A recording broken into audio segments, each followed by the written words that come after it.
Bom dia a todos. Presidente, não poderia deixar de parabenizar Vossa Excelência por essa iniciativa, porque passam a chegar em todas as cidades com mais de 40 mil habitantes no interior do Maranhão as imagens da TV Assembleia, para que saibam o que o Parlamento está fazendo, para que as pessoas entendam o que é um trabalho legislativo e como a Assembleia pode, deve e estará com certeza cada vez mais presente na vida das pessoas. Meus caros companheiros, companheiras, amigos, pessoas que nos acompanham, nós estamos completando uma semana de greve aqui em São Luís, ônibus parado. Paralelamente a isso, a gente convive com um problema crescente de falta d'água na cidade, insegurança nos bairros. Parece muito aquela letra da música da tribo de Jah, que é Babilônia em chamas, mas isso hoje é a cidade de São Luís e, claro, a metrópole São Luís, a ilha de São Luís. E por que eu digo isso? E aí eu vou dividir esse grande expediente em algumas partes, para que a gente possa, de fato, detalhar, e convido, se eventualmente algum colega será muito bem-vindo, quiser comentar tudo isso aqui que a gente vai falar. Primeiro ponto é que existe uma bomba relógio dentro do transporte público de São Luís. Isso está sendo avisado há muito tempo. Quando a gente chega ao ponto de ter uma greve como essa, que é caótica, ela é nunca vista, pelo menos nessa década, a gente ainda não teve uma greve como essa, de uma paralisação de 100%. Até quando teve paralisações anteriores, a gente teve aí um quantitativo mínimo de ônibus que permitia ao trabalhador e à trabalhadora chegar em casa. Mas hoje o que está permitido ao trabalhador e à trabalhadora é pagar até R$90, deputado Hélio, um Uber, muitas vezes. Ou se espremer dentro dos carrinhos de lotação, ou pagar R$20 no mototáxi. E a gente sabe que para quem ganha 1.000, gastar 40 todo dia, rapidamente corrói o salário. A pessoa aguenta aí 3, 4 dias, depois ela não tem o que comer. Nós estamos falando de gás de cozinha a R$ 104,99. Nós estamos falando disso. Então, a tarifa, ela é hoje, em média, uma tarifa de R$ 3,70. É uma tarifa que, caso a gente não tivesse 40% da população hoje com acesso a algum tipo de gratuidade, ela seria uma tarifa que, muito provavelmente, resolveria o problema do sistema. Mas hoje a gente tem as gratuidades que são legais e são importantes. Quem que vai dizer que um passe idoso não é importante, por exemplo? Mas tem situações em que houve um exagero. E tem situações em que há uma incompetência dupla, tanto do SET quanto da SMTT. E não é dessa SMTT agora. Historicamente, a SMTT é uma secretaria que tem muitos problemas. Então, isso aí hoje resulta numa situação em que a prefeitura auditou o sistema de transporte, não estou falando de Eduardo Braide, estou falando da figura prefeitura. Auditou um sistema hoje que tem um déficit mensal de aproximadamente R$5 bilhões. Então, isso precisa ser visto. Por quê? Porque repercute na ponta. O que é a ponta? É a parada, é o terminal, é o ônibus lotado, é o ônibus que deixa de ter ar-condicionado conforme previsto no contrato de concessão após a licitação. São as viagens que demoram, porque não obedece ao fluxo previsto. Tudo isso aí impacta. Aí vamos lá. Até o final do ano passado, nós tínhamos mais de 800 ônibus. Hoje nós temos 720 aproximadamente. Ou seja, nós perdemos 12% da frota. Quem é que vai dizer que isso não tem um impacto direto na vida das pessoas? Se eu perdi 12% da frota, eu estou com uma dificuldade a mais. Quais são as soluções que foram postas na mesa nos últimos anos? Vamos falar de Edivaldo e vamos falar do primeiro ano da gestão de Braide. Eles tentaram fazer alguns corredores. O Edivaldo, quando tentou fazer, fez aquela catástrofe que acabou com o comércio no São Francisco, que acabou com o comércio no João Paulo. Então, ajeitou, de certa forma, um pedacinho, mas teve uma consequência econômica que muita gente quebrou. Por quê? Porque não tem mais como ter clientela ali na porta. Então, muita gente se arrebentou. Então, vamos lá. Todo mês de setembro, o contrato da licitação que foi feita, ele diz que deve haver um reajuste de tarifa. Eu concordo com todo mundo que reajuste de tarifa agora é ruim, penaliza os mais pobres. Mas vamos ver aqui, vamos ser sinceros aqui. para parar de fazer populismo. Porque a gente bate no peito e diz assim, olha, não tem reajuste. Mas quem que vai pagar os 65% de elevação do preço do diesel esse ano? Tem que sair o dinheiro de algum lugar. Ou não tem? Só vejo uma solução. Se não for para aumentar a tarifa, tem que fazer revisão de gratuidade, tem que fazer um pente fino total, novamente, que dizem que já foi feito, em relação ao caixa das empresas, e tem que fazer um subsídio. O que é a ideia do 7 do subsídio? 5 milhões de reais por mês. Eu acho muito. Eu acho que começar com 5 milhões é muito dinheiro. Mas eu acho que pode-se partir de uma proposta de 2 milhões de reais por mês. São Paulo gasta 3 bilhões por ano de subsídio para o sistema de ônibus. Curitiba gasta 100 milhões de reais e Curitiba tem 1.500 ônibus. Aqui nós temos metade. Como é que a gente vai querer um transporte eficiente, confortável, congelando tarifa, sem a prefeitura coçar o bolso? Aí o que é que acontece? Vamos dizer, de onde vem o dinheiro? Tem que fazer mobilização orçamentária. Tem que fazer cortes. É o jeito, porque o transporte público é concessão.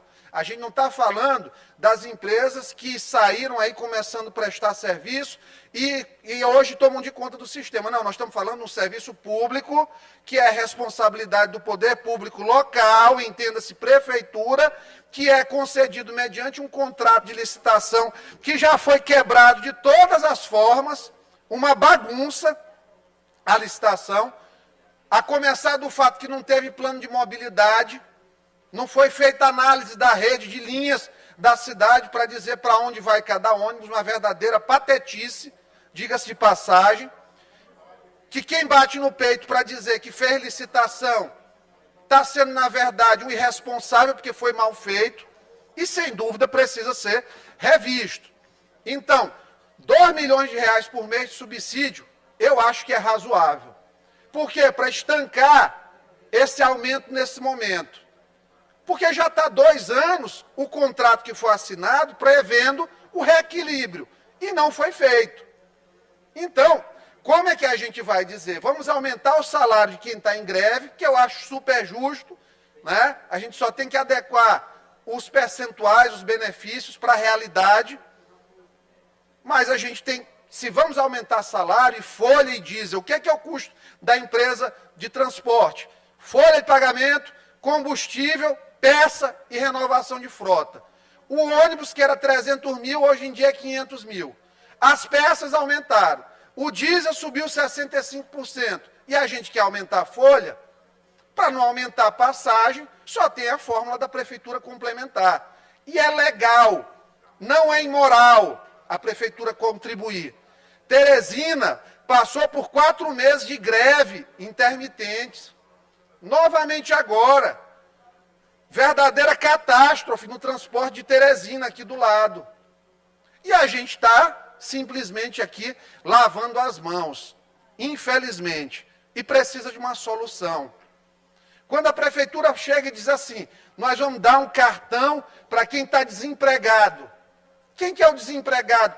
Como é que a gente sabe que é o desempregado? Se a gente não tem um ônibus circulando, como é que a gente vai colocar mais pessoas no transporte? Então, precisa-se de uma proposta real, pautada em números, feita através de uma auditoria dentro do sistema de transporte, que contemple minimamente a saúde financeira das empresas, mas principalmente garanta ao trabalhador que vai ter uma estabilidade de tarifa nesse momento. Porque não está fácil. E aí vamos falar aqui, subsídios. O que é que hoje já existe? Hoje já existe o ISS da prefeitura para as empresas de ônibus, que é simbólico. É 1%. O ISS, que é de 5% para todo mundo, é 1% para as empresas de transporte. Em relação ao diesel, foi falado aqui, vamos dar uma vantagem para o diesel das empresas. Já existe desde 2016. A tarifa para as empresas que operam transporte, Aqui, na ilha de São Luís, é 2% a alíquota. Isso significa uma renúncia de 30 milhões de reais por ano do governo do Estado para o sistema de transporte. Então, de certa forma, o governo já colabora minimamente, porque é uma renúncia importante, como se a gente estivesse tratando de quase 3 milhões de reais do governo do Estado no sistema de transporte. Relicitar é uma opção? Talvez seja. Por quê? Porque está ocorrendo um monte de confusões em relação ao sistema de transporte. Olha, o sindicato das empresas, bem aqui, ó, constituiu advogado, ajuizou uma ação civil junto à vara de interesses coletivos e difusos. Quem são os cabeças hoje do SET? Os principais cabeças, os mais fortes, são grupos ligados a Belo Horizonte. É o pessoal de Belo Horizonte que opera aqui, sistema de transporte. Não vou declinar de nomes porque indifere. Nós estamos tratando aqui de atos. O que é que acontece? Eles querem questionar as seguintes coisas. Eles pediram que suspenda até 31 de dezembro de 2022 a obrigatoriedade de renovar a frota para as 4 concessionárias urbanas, permitindo a operação dos ônibus fabricados em 2010 e 2011 no sistema de transporte, até 31 de 12 de 2022. Permita que os veículos fabricados entre 2012 e 2013 possam ser utilizados até 2024, sendo retirados junto com os veículos com ano de fabricação até 2014. Suspenda por 4 anos, olha só, 4 anos, a renovação de frota por veículos com ar-condicionado, retirando pelo mesmo período o fator FQ da fórmula em cada reajuste.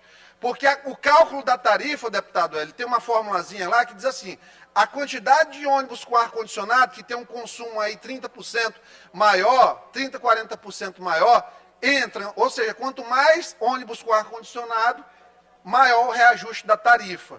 Então, eles querem tirar isso. Para quê? Para não terem a obrigação de colocar ônibus com ar-condicionado, gerando, deputado Carlinhos, um desconforto completo, absurdo para a população. Então, o que que o SET quer? Eles querem fazer a mesma coisinha que eles fizeram em Minas Gerais. Ministério Público entra na Justiça para anular contrato de concessão, porque eles fizeram um acordo em Minas com a Justiça. Eles ingressaram lá, a Justiça fez um acordo e o Ministério Público está tentando suspender a licitação, porque eles querem fazer exatamente a mesma coisa que fizeram lá em Belo Horizonte. Então, a gente não pode permitir isso. Lá em Belo Horizonte, eles ampliaram a idade máxima da frota na capital, foi de 10 para 12 anos. Só que vamos comparar a qualidade de asfalto, a questão do salitro em relação a Belo Horizonte, para São Luís do Maranhão. Um ônibus aqui, ele não roda 5 anos sem estar em condição muito ruim. Até porque a manutenção ela não é feita com a rotina que deveria ser executada. E é por isso que a gente está de frente a uma bomba relógio, extremamente complicada, que ou a gente vai botar as pessoas para sentarem, o SET, a Prefeitura, o Sindicato dos Rodoviários, representantes dos usuários, que a população está se arrebentando nessa greve. Está um verdadeiro inferno a cidade, o trânsito piorou muito. Então, tudo isso está impactando a vida do cidadão. Aí, o segundo ponto aqui do pronunciamento, falar um pouquinho de CAEMA. A CAEMA não está dando conta do recado aqui no Maranhão. Infelizmente, casa não tem hidrômetro, tem gente que está uma semana sem água dentro da sua casa. Teve a situação do João Moraes, que felizmente a gente entrou na situação juntamente com a CECID e com a SEDES para resolver, estamos perfurando poços lá dentro, mas é uma situação que é da cidade toda. E hoje, infelizmente, quem está presidindo a CAEMA, não sei o que aconteceu, não dá resposta. não dá resposta para o Ministério Público, não dá resposta para a Assembleia Legislativa e, principalmente, não dá resposta prática para a sociedade. Parece que está naquela coisa de conduzir uma situação de uma empresa que a gente já sabe que hoje ela dá quase 8 milhões de reais por mês de prejuízo ao governo. Não se sustenta. Então, é o momento... que é possível, deputado. Então, é o momento de pensar, de fato, em privatização. Olha o que era a Semar lá atrás e olha o que é a Equatorial hoje em termos de qualidade de serviço. A gente não pode pegar o pior exemplo possível, que foi a BRK, e achar que a gente vai fazer igual. Nós não temos que repetir os erros de licitação. Nós temos que fazer uma estimativa tarifária justa, que permita as pessoas pagarem pela água que tem, mas pagarem um preço justo. Ninguém está falando em privatizar por privatizar. É o governo, a prefeitura, os municípios agora com o novo marco de saneamento, que eles definem como vai ser feita a transição. E diga-se de passagem, nenhum município aqui da ilha está se preparando em termos de marco regulatório de saneamento. Está uma coisa completamente solta. E a previsão para o ano que vem é de desabastecimento ainda maior. O setor energético está aí para mostrar. Redução de volume de chuva, diminuição de capacidade hidrelétrica, aumento de dependência de termoelétrica.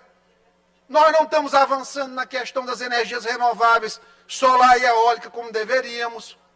Não está tendo uma discussão séria em torno disso. Olha o que a Europa está passando. A Rússia agora fechou praticamente exportação, disparou o gás lá. Então está tendo uma onda de desabastecimento completo, de dificuldade até de suprir energia dentro da Europa, que nós estamos falando de salários muito melhores proporcionalmente ao que a gente tem aqui no Brasil. Salário mínimo que não dá $200. Como é que as pessoas estão vivendo, deputado? Então, deputado, importante o seu pronunciamento, que a hora faz na tribuna. Eu até já fiz sugestão aqui, que a nossa casa, a nossa Assembleia, tem que se envolver nisso, apesar de que é um assunto estritamente municipal, uma vez que a greve dos transportes urbano aqui é na ilha, mas a Assembleia pode perfeitamente participar ativamente, porque diz respeito aos usuários de transporte da nossa capital. A Assembleia é a nível estadual, mas tem legitimidade para se envolver. E você falou no marco regulatório de zoneamento, importantíssimo para uma metrópole como São Luís. Mas ninguém nunca mais falou. Eu até entendo que a pandemia nos atrapalhou bastante, atrapalhou toda a sociedade civil de uma maneira geral. Mas é inadmissível que uma greve de transporte urbano de uma capital se estenda por muitos e muitos dias, causando prejuízos imensuráveis à nossa sociedade e a todos nós. Acho que deveria ter uma comissão permanente de negociação. E para que pudéssemos chegar a um denominador comum, mesmo que fosse provisoriamente, poderíamos fazer numericamente, isso é matemático, o custo, os insumos aumentando assustadoramente. Não teve pandemia que parasse.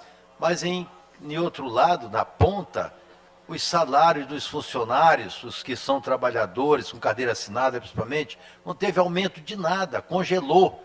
Há um congelamento, há um esmagamento da nossa sociedade, sem falarmos dos autônomos que lutam pela sobrevivência, esperando a benevolência de muitos gestores para vale gás, vale não sei o quê, vale transporte, que isso não resolve, mas paliativamente seria a solução. E teria uma trégua aí, a começar pelo ICMS, que é cobrado de todos os insumos, do óleo diesel, da gasolina, em se tiver fazer uma adequação para que os empresários também não falissem, mas os usuários também fossem amenizados, contemplados nesse período, nessa transição de readequação da nossa sociedade. É inadmissível que se estenda essa greve por esses tantos dias e não se chega a um denominador comum. E não adianta, deputado Iglesias, nós aqui culparmos A ou B. Eu acho que culpados somos todos nós, esta casa, a Câmara de Vereadores, a Prefeitura em si, tem que se mobilizar. Eu acho que a Prefeitura é o ponto central dessa negociação, extensivo até a Câmara de Vereadores e a nossa Assembleia também, que tem que ter participação efetiva nesse contexto. É inadmissível que se estenda por 3, 4, 5, 6, 8 dias, quer dizer que a incapacidade é que reina, a incapacidade é que está na crista, na direção de tudo isso. É inadmissível que nós não tenhamos solução para amenizar esse problema tão sério que agrava a todos nós. Parabenizo-lhe pelo assunto, que é importantíssimo para todos nós, e mais uma vez fica aqui a minha sugestão para que a nossa Comissão de Transporte se envolva nisso também. Eu estou aqui me colocando à disposição para que eu seja envolvido também. Eu conheço muito bem esse setor, inclusive no meu segundo ou terceiro mandato, tem uma lei minha que regulamentava o transporte urbano, semiurbano do nossa capital, envolvia as vans, tudo isso. Foi até aprovado, mas depois as leis aqui no nosso país, elas são aprovadas, tudo, e depois cai na vala comum. Ninguém liga mais, ninguém respeita, tanto os usuários como o legislativo, o judiciário em si. Parece que não tem fiscalização automática como tem em países de primeiro mundo, que as leis são válidas e faz parte da Constituição de cada país. Aqui é diferente, se aprova uma lei, daqui a amanhã ninguém sabe, o usuário também não toma conhecimento, é um descaso, e acontece essa catástrofe que nós estamos passando aqui na nossa capital. Mas lhe parabenizo e me coloco à disposição dos usuários, de todas as pessoas envolvidas nesse sistema. É inadmissível, deputado, que você, em pleno século XXI, uma evolução evidente que nós vivemos, há um constrangimento para todos nós passarmos de uma situação dessa que está passando São Luís, por causa de falta de entendimento, por falta de sentimento, por falta de respeitabilidade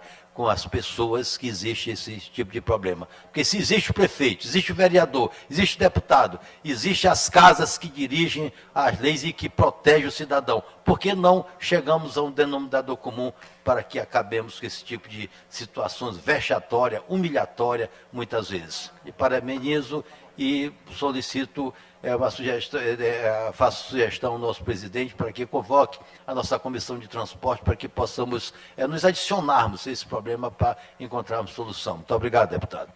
Obrigado, deputado Hélio. Na época, no ano passado ainda, nós fizemos uma sugestão, já que houve uma mudança na lei do ISS, que as empresas passam a pagar o ISS na cidade onde presta o serviço, ficou a nossa recomendação que a Prefeitura, na época, o Edivaldo, fizesse uma requisição desse repasse, e que da Uber, da 99, todos esses táxis por aplicativo, desses carros por aplicativo, para que isso ajudasse, inclusive, a financiar o sistema de transporte. Mas nada foi feito nesse sentido. Publicaram uma notícia dizendo que eu queria taxar a Uber. Ao contrário, só queria que o imposto que a Uber deixa em São Paulo, trabalhando aqui, fosse para o Maranhão, para São Luís, para a cidade de São Luís.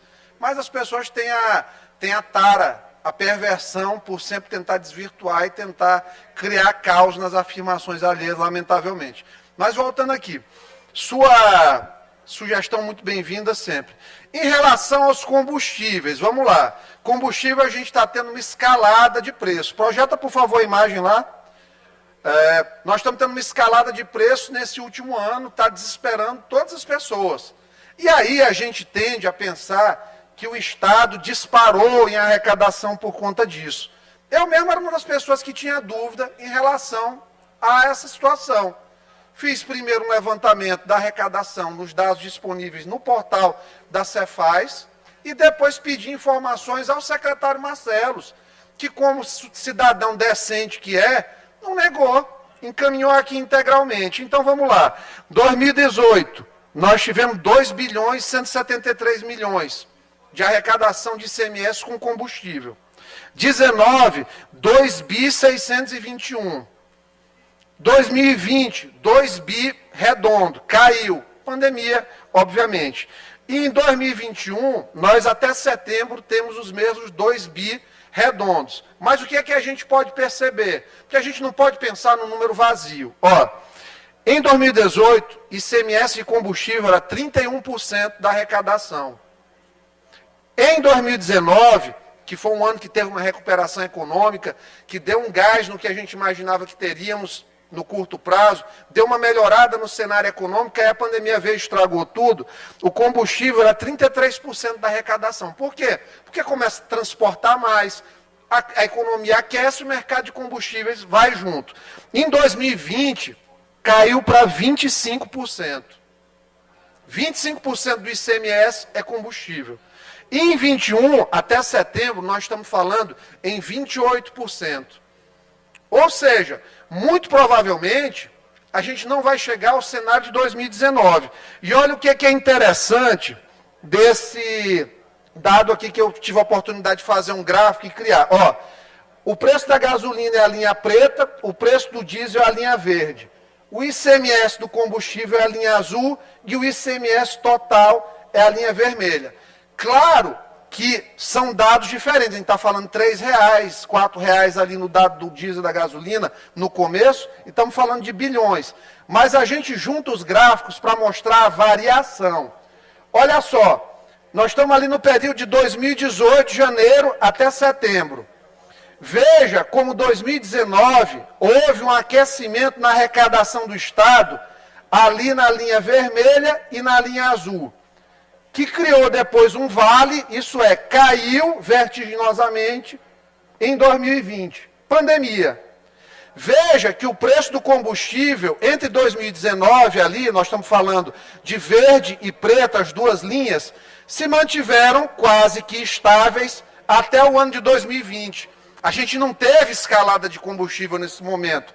E veja que mesmo assim, a arrecadação do Estado continuou subindo. E a gente está falando das mesmas alíquotas, 15 para o diesel, 30,5 para a gasolina.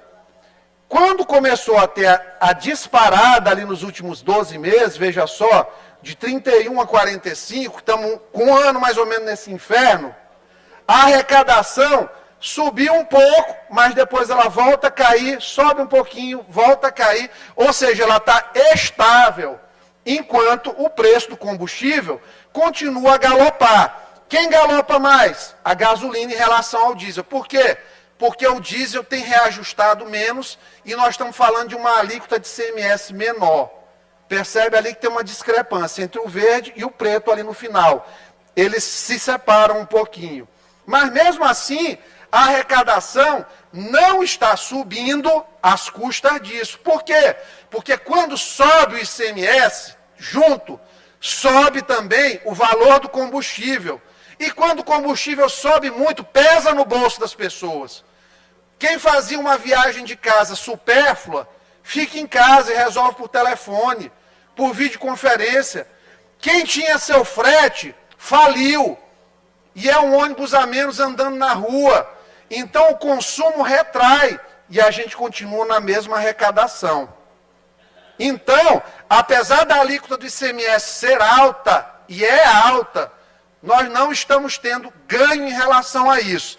E aí chega um momento que a gente tem que fazer um reconhecimento, a Cefaz, ao Marcelo, aos técnicos que estão com ele, porque o ganho de arrecadação foi feito em cima de performance tributária. E precisa de arrecadação para tudo, para obra, para emenda, para tudo. Então a Cefaz está fazendo nesse sentido um grande trabalho. Performance de arrecadação mesmo. É fechar a torneira de quem não está pagando imposto deveria. Aí, o que a gente vê? Que com esse galopar de combustível, o viés é de alta, a gente sabe que isso aí não vai parar agora. Nós vamos ter petróleo provavelmente batendo em $100, não demora muito. E vai ser repassado, porque a opção do governo federal é repassar eu acho que é necessário e sugiro que duas coisas sejam feitas no momento. Congelamento do preço referência da COTEP, agora, porque conforme for subindo, vai se manter a arrecadação, porque se aumentar esse valor de referência, mais pessoas vão deixar de utilizar. Então, tentar avaliar o efeito disso no congelamento da COTEP aqui, do preço referência. Nos Estados Unidos, por exemplo, o imposto do combustível ele não é percentual. Se paga 14 centavos de dólar por litro de gasolina. 14 centavos, não 30%. Porque 30% se é R$2, são 60 centavos. 30% se o preço for R$3, são 90 centavos. Lá não, se mantém a arrecadação estável. Claro que isso não é uma opção do Maranhão fazer isso, porque é uma legislação que tem que ser reproduzida nos estados. Mas eu estou fazendo aqui um exercício de reflexão em relação ao preço de referência do COTEP, que a gente precisa sinalizar um congelamento. O outro ponto é... Peço que libere aí o Deputado microfone do Neto, antes de deputado Vossa Excelência encerrar, eu queria que Vossa Excelência concedesse uma parte. Deputado dela, em seguida, deputado Neto. Então, o que acontece? Nós, a outra necessidade, podemos fazer o que Minas Gerais está fazendo. Minas Gerais começou a fazer cortes na alíquota. Então, a gente pode fazer um exercício, o combustível reajustou 10%, a gente faz uma redução da alíquota de 30% percentual. 10% de 30%, quanto é? 3%. Baixar para 27% a alíquota. Qual seria o piso? 20 pontos do ICMS. A gente fazendo isso aí gradualmente, podendo chegar até 20 pontos. Porque vai subir muito o preço do combustível. Olha, 5 pontos a menos de ICMS dentro de um combustível, quando reajusta, dá em média aí quase 15 a 20 centavos. Pode fazer a conta, eu tenho a planilha lá no Excel que eu montei, que tabula imediatamente. Então faz diferença para o cidadão no dia a dia. Então eu deixo essas duas sugestões à competentíssima equipe da Cefaz, que faz um grande trabalho aqui no Maranhão de arrecadação, contrariando o discurso das pessoas que dizem que subiu o combustível, o Estado está enchendo a burra de ganhar dinheiro porque tem perda, porque o mercado regula, mas fazendo a sugestão ao governo, à Cefaz, que analise congelamento do preço referência para a gente atravessar essa tempestade ou a redução proporcional do ICMS conforme o aumento do combustível, respeitando um piso de 20 pontos do ICMS e 10 pontos para o diesel, em princípio. Deputado Hélio, depois deputado Neto. Só para corroborar com o seu pronunciamento, mas fica aqui comigo a curiosidade. É bem verdade que não somos economistas e nota-se perfeitamente o esforço que Vossa Excelência faz para explicar essa mágica aí da nossa macro e microeconomia, mas nós somos consumidores, nós temos noção. Mas o que me chama a atenção e curiosidade, e estímulo até para estudar um pouco mais, como toda a nossa economia está parada, não roda nada. Nesses 2 anos há uma catástrofe no sentido de produção, de desenvolvimento industriário, até no desenvolvimento de ponta, no comércio de ponta. Mas a arrecadação do Estado subiu. Aí é uma mágica, que vale até ressaltar a equipe da Secretaria de Fazenda, porque nada produziu, se parou, o mundo parou. Mas a arrecadação subiu. Fica aqui a minha pergunta para que eu volte a estudar como é feito. Para mim é uma mágica. Não sou economista, mas sou consumidor. E a nossa arrecadação aumentou. Como é que vai aumentar a arrecadação sem a circulação de produtos, sem o trânsito de mercadoria, o compra e venda, a importação, a exportação, o nosso PIB? Como é que vai? Realmente a equipe nossa aqui do nosso Maranhão está de parabéns. Aumenta, deputado, porque quando tem, por exemplo, aumento de preços ao consumidor no supermercado, no varejo, termina havendo também uma Isso causa recessão, deputado. Isso causa uma recessão, porque não tem produção, não tem circulação financeira. Não tem vocação, está tudo congelado, não existe, não tem como é que vai aumentar a arrecadação de um estado, de um país. Basta ir no supermercado para o senhor ver que o principal pagador de ICMS, que é o Grupo Mateus, disparou em preços, claro, atendendo uma lógica de mercado, e com isso a arrecadação vai subir. Outro ponto, o segundo maior contribuinte, que é Mateus, Equatorial e os combustíveis. A energia subiu também, e a tarifa, o ICMS da energia, que para quem consome mais de 500 kW mês, é 29%, extremamente caro, na minha opinião, também aumenta a arrecadação. Então, há situações como essa. Mas há uma volatilidade também, no quantitativo. Quem comprava ontem para passar a semana 10 quilos de arroz está comprando 2. Então essa volatilidade tem que ser inserida nessa arrecadação, que eu não vejo, não vi, não entendi, não entendo. Então eu só sei o que nós estamos passando, a sociedade de uma maneira geral. Entendeu? Se não tem estímulo para a produção, como é que vai sobreviver e a arrecadação vai aumentar? Bom, não custa nada, deputado. Mas tudo bem, de qualquer maneira, é salutar, uma matéria muito, como se diz, discutível, e que nós temos que estar bastante atentos com esse tipo de coisa, de matéria, para que nós possamos contribuir. E eu sei que a sua intenção, aí, quando usa tributo, é contributiva. Não é? E muita gente pode até pensar, o Hélio está contra, não estou contra, eu estou a favor de todas as coisas que beneficiam a nossa população.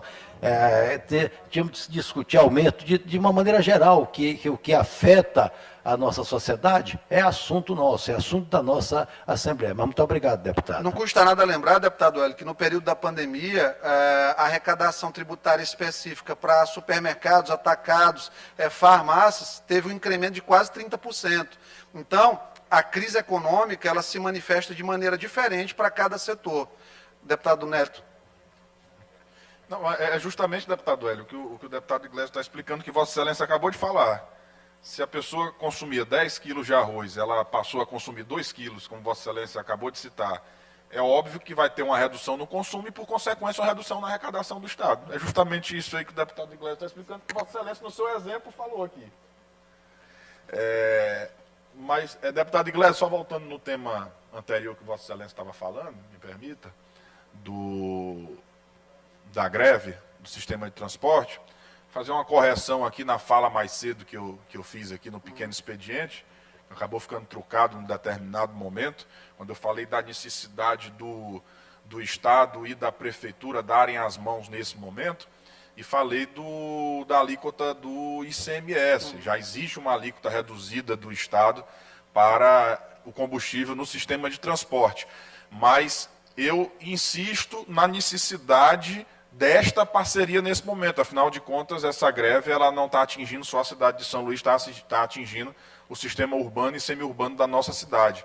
Então, é latente, faço essa correção da questão do ICMS, mas insisto da necessidade do governo do Estado e da Prefeitura darem as mãos nesse momento e resolverem juntos esse problema que assola durante uma semana a nossa cidade. Então, são essas as considerações. Ao final, panorama aqui do terceiro ponto do pronunciamento em relação à segurança pública. Claro que no cenário de deterioração econômica haverá aumento da criminalidade. Se isso a gente somar com o que tem acontecido, Polícia Civil sofrendo um desmonte verdadeiro. Ontem eu tive a oportunidade de ir na Delegacia de Costumes para tratar de pautas referentes ao entretenimento. Delegacia completamente destruída, delegados e funcionários desmotivados, a PM insatisfeita também, motivos diversos, infelizmente. E aí, claro, secretário em campanha política. Lamentavelmente, foi à televisão, não citou meu nome, mas estava falando de mim. Os seus braços na imprensa também, no domingo, não citaram meu nome, mas estavam falando de mim, me chamando de terrorista, que as minhas declarações eram alucinadas, no caso, alucinado falou o secretário. e o braço na imprensa falou em terrorismo. Para mim, alucinado, declaração alucinada é ir para uma rádio e dar um comando, daqueles comandos de estilo de carnificina.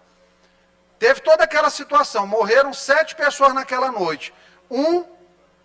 Até onde eu sei, recebi as informações, era uma pessoa que trabalhava na construção, inclusive, próxima da minha casa. Não tinha nenhuma relação com crime organizado, era um pedreiro que morreu dentro da ação executada naquele dia. Eu pergunto, aquele tipo de ação resolveu o crime organizado no Maranhão?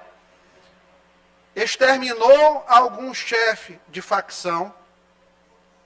O Comando Vermelho em São Luís, o bonde dos 40, ele acabou naquela noite? Não acabou.